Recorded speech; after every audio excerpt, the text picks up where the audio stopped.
You're welcome back to Godsfavour Talks. And of course, it's Godsfavour here, talking to beautiful and amazing souls. Okay, so today we are having a very beautiful and interesting, catchy topic. Remember, I promised to bring entertainment, I promised to bring great and beautiful ideas and content. So today we're having a topic that refers to every age grade.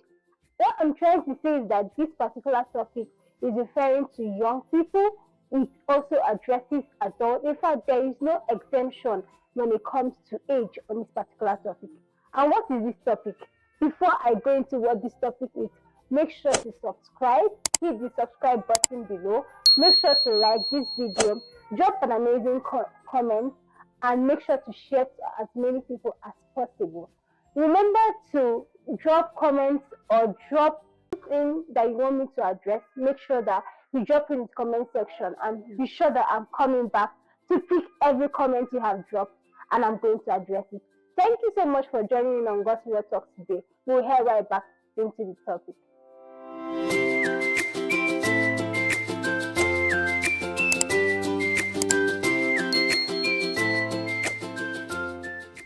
So today we're going to be talking about finding passion. Our topic is finding passion. We live in a society where it is very difficult for a lot of people to navigate life. It has become almost impossible for a lot of people, both youth, both teenagers, both old age people, to know what they actually want from life. Therefore, you see people committing suicide because they feel unfulfilled. You see bankers rushing to work early in the morning at 6 and coming back as late as 7. And then you see them frustrated, they're all worked up because basically they don't see joy, they don't find happiness, they don't find peace in what they are doing. So today I am here to enlighten us more and address that topic, finding passion, especially in this 21st century. It's a very crucial topic. Now let's head straight into it. Let's first go by asking what is passion, because we can't talk about we can't have this particular discussion without knowing what exactly passion is. So we're going to go to Merriam-Webster dictionary and we're going to get the meaning of passion. Now Merriam-Webster says that passion is a strong liking or desire for or devotion to some activity, object, or concept. I'll take it again. It says it's a strong liking or desire for or devotion for some activity, object, or concept. So it means having a flame, having a zeal for something, being interested in something, which can be an object, which can be an activity, and which can be a concept or an idea. So that means color. Somebody can be fascinated about a color. So when I'm fascinated about pink colors, when I see pink, I want to get creative with pink, right? It also means for that person that when I hear people talking, oh, I want to get creative with words. For that person, it means when I'm in the medical, when I see someone that is ill, I want to look for a solution. I want to look for a solution to that particular ailment that is happening to that person. So passion can actually be anything. Passion can actually be anything. Passion is not streamlined to one basket. Okay, it can be anything. Passion can be anything. It's just that you have to have the zeal, the desire to do that thing. Meaning that you can do that thing for as long as possible and you never get drained of doing that thing. Okay, so passion is the heartbeat of purpose. Okay, passion is the heartbeat of purpose. So by the time you know your passion for something, it brings you closer to achieving and knowing what exactly your purpose is. I will say in this world, or in this world at large, because basically all of us are just sojourning and we have things that we have to achieve. We have different things planned out for our life. So passion brings you closer to achieving those things that you want to achieve for yourself as a human being. Oh, I want to be rich at 26. Oh, I want to own 6 Lamborghinis at 30. Oh, I want to own a house in Dubai, in UAE, in the United States, in Scotland, whatever it is. So your passion kind of finds a way of bringing you closer to what your purpose is. And we're going to be discussing that today. Okay, so just for emphasis sake, I want to discuss I want to define what purpose is. So purpose is something that is set up as an object to or end to be attained. So something, like I earlier said, something that you want to achieve, something you want to attain. That is what purpose is. Okay, so I have, amazing points penned down for us today. And I'm going to be taking these points one by one, and I'm going to be giving insights and details. Please, whatever part of this video catches your attention, I want you to say something about it under the comment section, because I know that we all have various views to life, right? So my view might not be your view, but somehow we can rub minds, and something come out, or something great always comes out of great people rubbing minds together. So I want to see your beautiful comments in the comment section. Now let's go into it. So how do we find passion? Since our topic is finding passion, we want to know how we can help ourselves find what we love doing the most. Now, there are a lot of people that love doing a lot of things, right? A lot of people, they have a lot of things they love doing. There's somebody that can love writing. At the same time, that person can love painting. At the same time, that person can love acting, right? I would love to believe that in as much as a person can be good in numerous things, I want to believe that passion is very streamlined. A lot of times, passion is very streamlined. So if your passion is writing, right, every other thing that you might think is also your passion has a way of collaborating and making that writing beautiful. Meaning that if your passion is writing, you can also be good in rhyming. Rhyming is, some people can rhyme, and there are still some people that cannot write. I don't know if you get me. Some people can put words together to rhyme words rather, and some people can only write. Now, while some other people can rhyme and write. So if you're a good writer and you can rhyme, you will see that rhyming brushes up your writing skills, if that makes sense to anybody. So passion is streamlined, and whatever you think you have, maybe some people think that they have I have passion in singing, I have passion in painting. One thing is always that, what if you feel that you have passion in two things, one thing always complements the other. So the superior thing that you can never get stressed out in doing, right, is actually what that passion is. You will see a lot of great people. I would love to mention chefs, fashion designers, photographers, content creators, actors, musicians, and a lot more that are doing so well in their field, or yes, in their line and in their fields, right?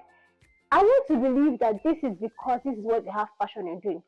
I have seen fashion designers who didn't have or didn't even study anything close or related to fashion designing, right?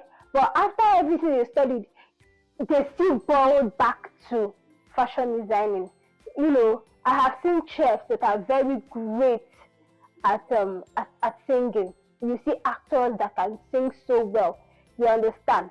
My point is, you can be good at a lot of things, right? But your passion is what tends to bring you out to limelight. Your passion tends to bring you out to limelight, right? So, for our points, which I mentioned earlier, how to find this passion, right? How to find out what you love doing, how to find out an activity or an object that you have desire for. First of all, you have to reflect on what excites you. You have to reflect on what excites you. reflect on what excites you. I said that 3 times for emphasis sake. So, what are ways we can reflect on things that we feel excited about? Firstly, I would love to take the to-do list as a very important material when it comes to this aspect of finding passion. You know, the to-do list is very underrated, especially as a youth, as a young adult in this 21st century and in this part of the world. You know, to-do list is something that is very underrated. To-do list can be very helpful. That is the ironic part of it. Because by the time you have written down everything you want to do in a week, and at the end of that week, you sit back, you reflect on that to-do list, and you know, oh, I spent time in this, I spent time in that. You know what you did well. Now, just to go more deeper about the to-do list, do you know that to-do list shouldn't only be, oh, I want to go to the supermarket by 10 a.m. I want to get these documents ready by 2 p.m. That shouldn't be what the to-do list. To-do list should be very detailed. If you actually want to find out what your passion is, your to-do list should be very detailed. Okay, today is Tuesday. What do I want to do today? Okay, I should have eaten breakfast. In brackets, the breakfast should be maybe banana and cornflakes, you know, close the bracket. By another time frame, oh, I want to be reading so book. It should be detailed. By this time, I want to go for choir rehearsals. By this time, I have to go for my acting classes. By this time, I have to get this, that done. My point is, your to-do list doesn't have to be so official. You're not in the office now. Leave office work for Oga. Then you come back to yourself. You stay calm, you stay relaxed, and explain yourself, because it should be, these details will help you. Like, it will help you find out actually what you spent time in, not just what you spent time in, what you enjoyed doing. Okay, at the point where you had a document to submit, it will have stressed you out. But just imagine that you say, oh, it's just a document, I remember it, and then you didn't pen it down. Now you're reflecting, you're not going to remember that while you were writing that document, it gave you, a hard time to actually reflect on, to actually get that work or document done, right? So by the time you're taking these notes and you're doing these things, getting the details as they should be, it helps you make a better decision about what you spent time doing, what you enjoyed doing while doing it, what you spent time on, and you didn't even enjoy it. Like, you felt, oh, I need to get out of here, it's wasting my time, right? So it is very important to reflect on what excites you. Now, when you're done reflecting on what excites you, the next point is you explore new horizons, right? There is no passion, no matter how you love singing, if you have not worked on your singing skills. Even if you don't have a nice voice and you just love singing, if you have not put out videos, if somebody does not know you can sing, you cannot have breakthrough inside your house. Even the IT tech people that work from home, work hybrid, work remote, they get the jobs they get because they're able to reach people. My point is that there has to be communication. There has to be that communication between yourself and the outside world. That communication has to be there. Therefore, you cannot find passion in your comfort zone. My meaning of finding passion in your comfort zone does not mean that you cannot stay in your house and sing. You can stay in your house and sing, but your passion cannot lead you to success when you're in your comfort zone. You have to explore new horizons. You love writing. Take that courage.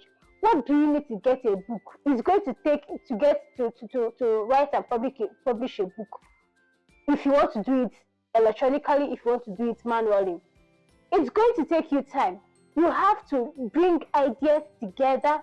You have to put words together. Oh, these words don't fit. These words fit. It's going to consume your time. It's going to consume your thinking. It's going to consume probably your pen or your laptop, wherever you're going to be doing your writing on. It's even probably going to consume your finances. So you have to give it time. How do chefs get to the top of their game? Most of them enroll in culinary schools. They take their time, they learn certain skills, they learn certain, gimmicks about how that world of cooking works. Right? How do actors get in their game, get to the top of their games? They go for auditions. Yes, even if they don't go for auditions, they do shoot. They set up their cameras and they do shoots in their houses, and they put out these things for people to see and probably call them up for one role or the other.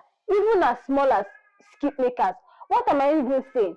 TikTokers that you're seeing, even if they're doing whatever they're doing from the comfort of their house, it takes them to put up that camera, put up that light, put up that setting, and put in the work to get what they want, to get that nice goal. So no matter how you look at it, they are not in their comfort.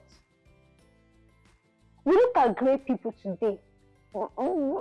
Some people might want to disagree with my train of thought, but I don't want to agree that every great person or most great people got their greatness from their comfort zone. In fact, if you check the books and check the records well, you hardly see any great person that got their greatness from. They started from the scratch. Take for instance Ronaldo. A lot of us know his story. There are many more you will want to mention. If you bring it down home, even people, when you say OBO, you see, oh, people say, oh, his dad is rich, this, that. But the truth is, if he didn't put in the work, he wouldn't be where he is today. And that is the truth, and it is undeniable. So you cannot get success from your comfort zone. You have to put in the work. There is a gestational period for everything in life, including your passion. You think, oh, you're the best singer, your voice is the best. If you like sing more than Celine Dion, it does not guarantee that your voice is going to interest or excite the next person. When you have not sang, how does somebody want to know that you even have a good voice to begin with? So you cannot get you cannot be at the peak of your passion cannot take you to your peak, right? When you are in your comfort zone, you have to explore new things. You have to break free from your comfort zone. The next thing you're going to go into is listen to your curiosity. Well, when it comes to listening to your curiosity, it means you have to pay attention to yourself. I know that earlier I mentioned the to-do list, but this time it has to be, in fact, it is tasking, way taxing than the to-do list. This time around, you have to keep consciously monitoring yourself. You're not stopping yourself from doing anything, but you have to pay attention to what you are keenly interested in more. You have to pay attention to what you are keenly interested in more.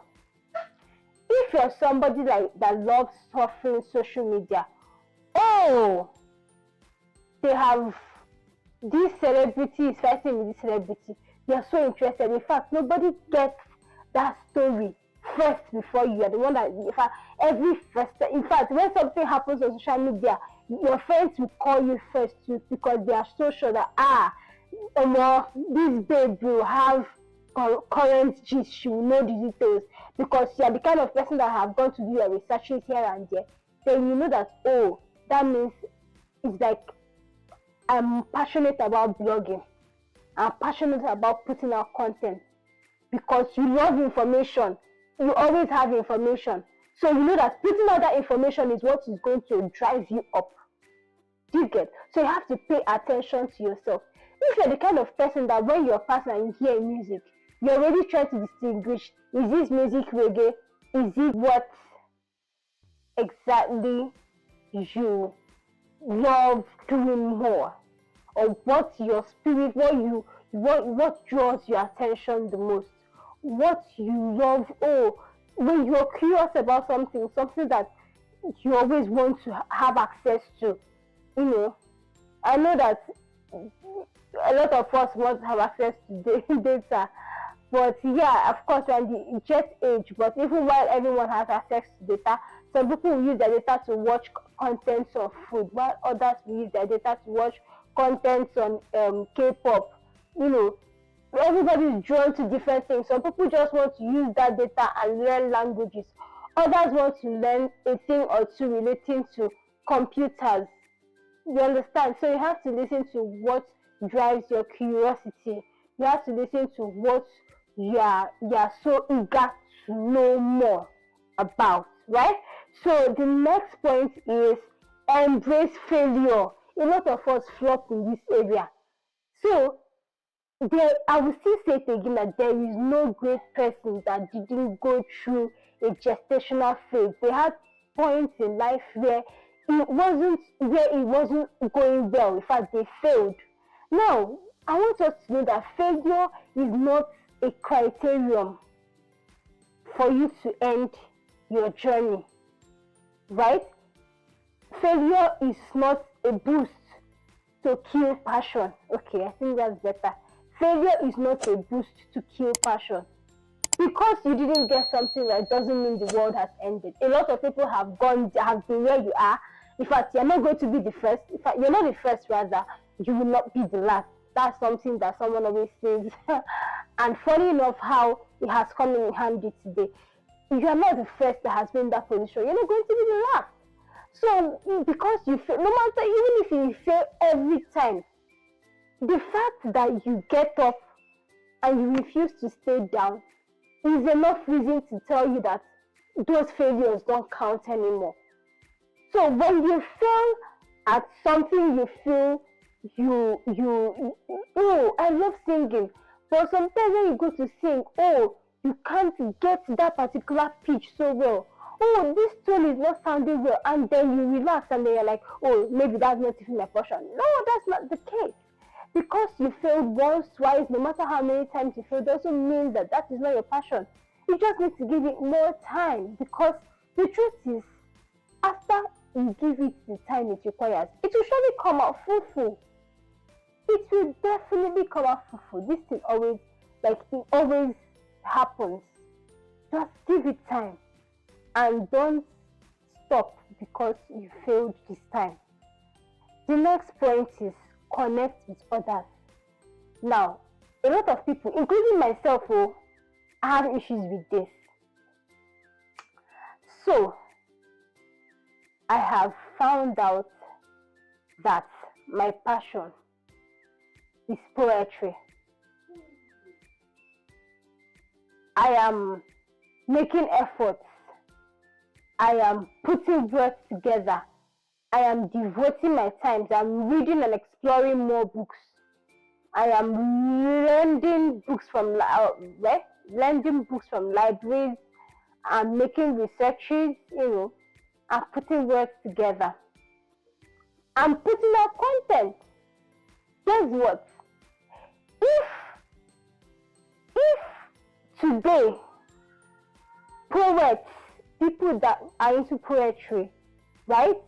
You're writing let's say 4 lines of poetry was what was selling 2 years ago. And in the trend, the 4 lines of poetry are no more selling again. Now, maybe it is 8 lines or 6 lines that are selling. And because you have decided to stay inside your house, oh, I'm putting in the work, so don't worry, I'll be fine. And then you're staying, you're not following trend, you're not speaking with people in your field, or in the field of passion you found yourself. You are just staying put. If you don't follow trend, you will slack down. You won't go far. Which is why you have to rub minds with people that reason alike with you. You don't have to listen to side talks from everybody.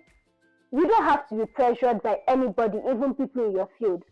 But you have to be selective about, because there's some information. I don't want to say talks. There's some information you will get from people in your field that will actually help you.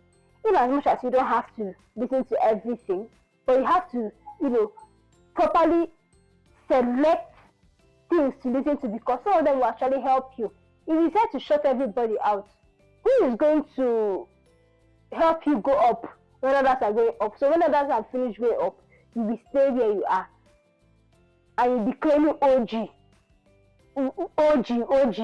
and then Gen Z has left you and they've gone, and then you're still where you are. It doesn't work that way. So you have to connect with others, not just any type of others, but others in that field and line of passion where you are. Now, these are, the points I have lined out today to address, and I think I've done justice to each of them. Passion is something very beautiful when you have patience, you're ready to groom it, you're ready to nurture it, you're ready to grow it, because when it blooms, the funny thing is that sometimes some people just keep going at their consistency, and somehow luck finds them and boom, they skyrocket. That's how passion works. That's how passion works. So it's very important today that you find your passion, because, my dear, in this century we are living now, if you are just, it is okay for you to not actually know what you're doing at a particular point in time. But where the problem is if you don't know what you're doing, and then you're not bothered that you don't know what you're doing. Do you understand? See, some people at the age of 50 don't even know what their passion is. And I'm not kidding. They don't know what their passion is. And it's not a bad thing. I will not say it is a bad thing. But the bad thing is if those people are not trying to follow these steps, they're not trying to pay attention to themselves, they're not trying to, work their way to find out what exactly they really want from life. That is where the problem lies. So I'm really hoping that you who have come across my channel today have picked one or even more than two things today, and you now know how to navigate in this, in this society we found ourselves. You know how to navigate doing things you want to do and not doing things you want to do, and find out what exactly interests you, because somehow it might be a breakthrough for you. Thank you so much for stopping by. Again, don't forget to hit on my subscribe button, like my video, share to as many people as possible, and drop your thoughts on this video. Thank you so much for stopping by. See you next time. Bye.